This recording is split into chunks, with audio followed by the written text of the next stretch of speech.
একদা এক সময় এক রাস্তার পাশে বাড়িতে ভূত বসবাস করত। রাস্তা দিয়ে যারা যেত তাদের ভয় দেখাতো। এমনকি সেই ভূত নাকি রাতে গ্রামের ছাগল মুরগি পশু সব খেয়ে নিত। বাজারের রাস্তার যাওয়ার পথে সেই বাড়িটা ছিল। রাতের 7টার পর সেখান দিয়ে আর কেউ যাতায়াত করত না। গোটা গ্রামের লোক ভয়ে আত্মহত হয়ে পড়েছিল। গোটা গ্রামে এক আলাদা নিস্তব্ধতা, পুরো গ্রামটা একটা নরকে পরিণত হয়ে গেছিল। এই অত্যাচার আর গ্রামবাসী সহ্য করতে পারছি না। তাই পঞ্চায়েত প্রধান এক মিটিং ডাকলো, গোটা গ্রামবাসীর লোক একসাথে।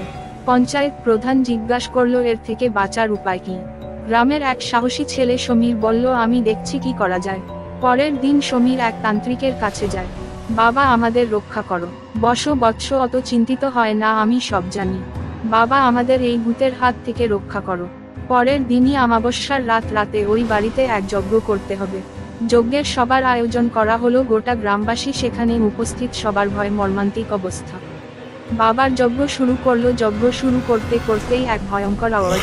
ভূত বলল, কি চাস তোরা? আমাকে এখান থেকে তাড়িয়ে দিতে আমি যাব না। বাবা বলল, যেতে তো তোকে হবেই। সেই ভূত চিৎকার করতে লাগলো, না না না, আমি যাব না। তারপর সেই ভূত ধীরে ধীরে অদৃশ্য হয়ে গেল। যাক রে, বাঁচা গেছে। তারপর সেই গ্রাম আবার উজ্জ্বল হয়ে উঠল। শিক্ষায় একত্রিত হয়ে কাজ করলে কোনোদিন কোন কাজ অসফল হবে না, সফলতা সব সময় পূর্ণতা পাবে।